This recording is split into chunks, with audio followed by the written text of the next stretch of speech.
The Power Rangers curse, or as some may put it, does Power Rangers put a bad mark on your resume, crippling people's careers, blacklisting them from Hollywood? There's a lot of fans that I use that term loosely on who say that no Power Ranger actor has gone anywhere, that they all have failed, they don't have a career. And I have a handful of videos already that talk about a specific actor's career and where they went after Power Rangers. But when it comes to this, I need to generalize more and do more of an overarching Power Rangers throughout the years and see how are they successful. I want to thank Common Writer 64 for suggesting this video. I thought it was a cool concept when they brought it up, so here we go. Thanks for suggesting this, bud. Power Rangers has been going for 30 years, so it's probably easier to look at the different eras of Power Rangers and see how each one kind of specifically worked in these people's career. Give it a try. Now, when we go all the way back to the original Mighty Morphin Power Rangers, most of these actors are not seen on film. Some of them took a career more behind the scenes. David Yost did more producing and things behind the scenes.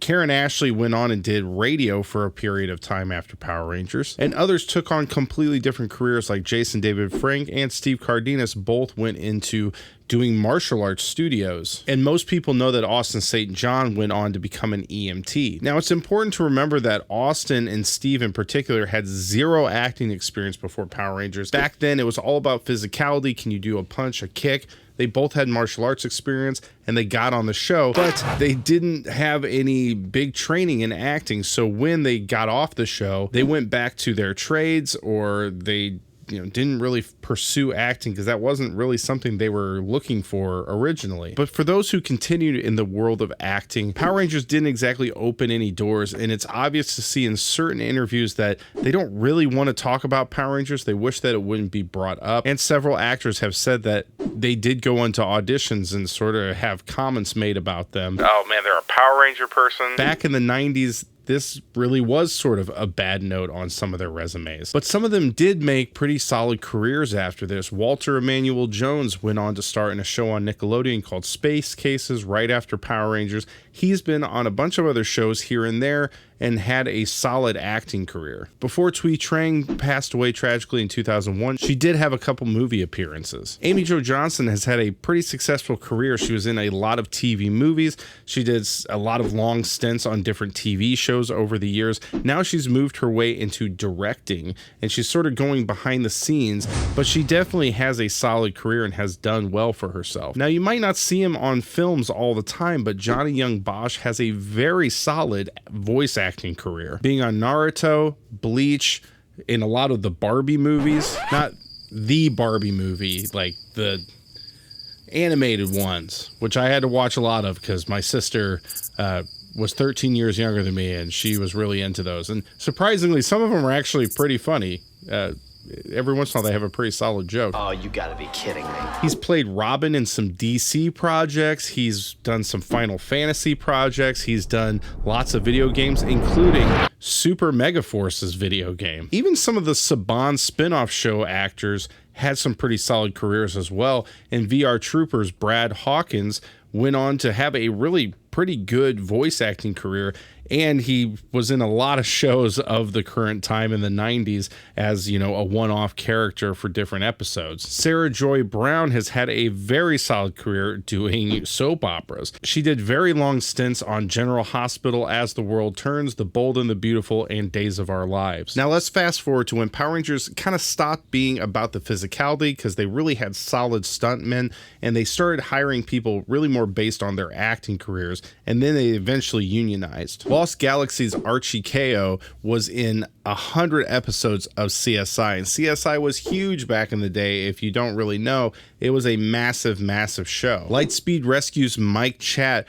was a internationally known martial artist before he was even on Power Rangers, and he, along with his business partner, run a industry standard martial arts program that has been implemented throughout so many movies and so many training processes for stars. Some of the people on Power Rangers, like Liliana Ramirez, who played Roxy in Beast Morphers, also Charlie Kirsch, who played Min in Once and Always, they both studied with Mike Chat and his whole program. A lot of people bring up that Mike Chat personally trained Taylor Lautner, and Mike Chat has 2 sons, and one of them starred in The Matrix, the newest Matrix movie. The other one had a spot on Cobra Kai for a couple episodes. And Mike Chat does make some appearances here and there, doing some stunt work and some martial arts in different movies. He was in the movie Bullet Train on Netflix. But even if you don't consider him to have a raging acting career, he has put his stamp on Hollywood. I mean, he is the industry standard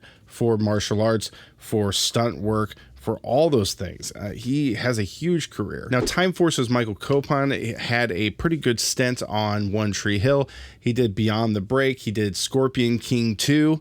Yeah, Scorpion King 2. Erin Cahill has gone on to do a lot of TV shows, a lot of movies. She is a regular on Hallmark's channel. She does tons and tons of movies. Now, Jason Font is another one of those people who really didn't have a huge acting background when he got onto Power Rangers. He did a small stint on some different shows, and he got onto Power Rangers. He was actually a pro baseball player, and I got to do an interview with him a little while ago, but I'm really proud of that interview, and you should check it out if you haven't already, because I talked to him about his baseball career and a lot of other things, not specifically tied down to Power Rangers, but I really enjoyed that interview. Now, going on to the Disney era, we have Jack Landers, or Brandon J. McLaren, who he has been, even in the last 4 years, he did 11 episodes on The Rookie, 14 episodes on Snowfall. He did 12 episodes on Turner and Hooch. Chris Violet, who played Sky Tate, has steady work to this current day. Now, I did a whole breakdown on Jungle Fury, and I did a breakdown about all the actors. Now, that was the season where all the actors had a ton of experience prior to being on Power Rangers. Jason Smith, who played Casey, was a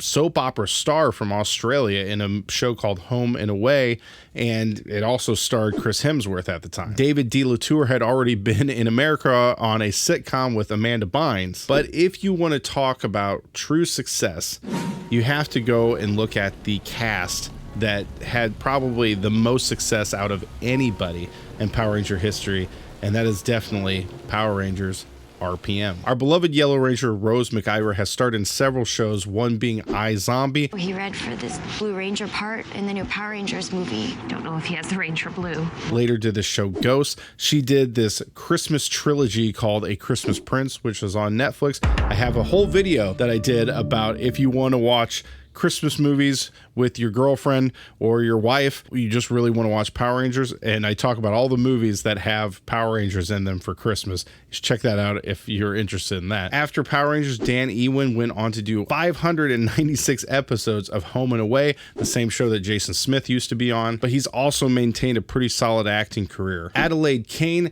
starred in the show Rain from 2013 to 2017. She did Once Upon a Time. She was in a bunch of episodes of that, and then she also has done a stint now on Grey's Anatomy. Ari Bolin went on to do 128 episodes of Shortland Street. He was recently on the show Mystics, which stars Jacqueline Joe, our Orange Cosmic Fury Ranger. Olivia Tennant, who played Dr. K, she has done several stints on different shows. She does actually a lot of different acting work between theater, between doing commercials and lots of things, but she lends her voice to a kids show called Kiri and Lou. She's been doing that for a long time and is still currently doing that. So she really does have a pretty solid career as well. Ika Darville, our Red Ranger from RPM, starred in Jessica Jones when it was on Netflix. He was also in a show called Spartacus. He was in the originals. He most recently did Tell Me a Story. Ika Darville actually has stepped away from acting due to some personal things in his life. If you don't know, his son, who was 9 years old, got diagnosed with cancer.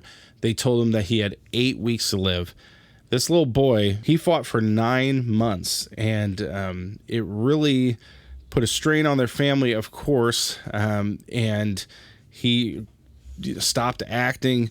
They spent every penny they had trying to keep him, here as long as they possibly could. They do have a GoFundMe, and I'll put a link in the description below.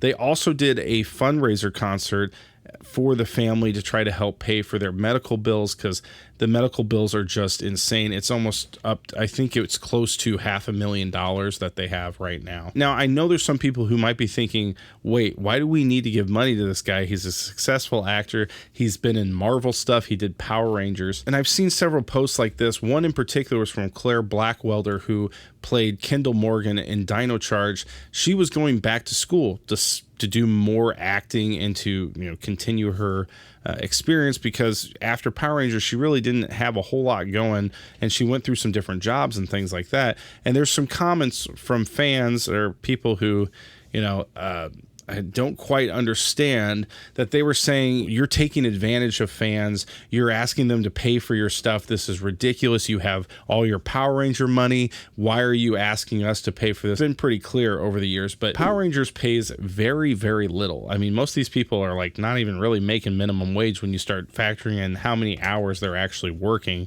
on the show. They don't get paid for reruns. They don't get paid for people streaming their seasons. They don't get any money after just their initial, here's your paycheck for being on set for the day. So what you get from being on Power Rangers is two things. One is experience, which honestly is great. I mean, having that ADR experience is exactly what gave Brad Hawkins, Johnny Young Bosch their career in voice acting. It also gives you the ability to go on the Comic-Con circuit, which is great. You can make a lot of money doing that if you really want to. But think about the fact that you still have to work for it. You know, you see some show like Friends, those people literally could stop working the rest of their lives, never ever do a single thing, and they're making enough money to live off of that.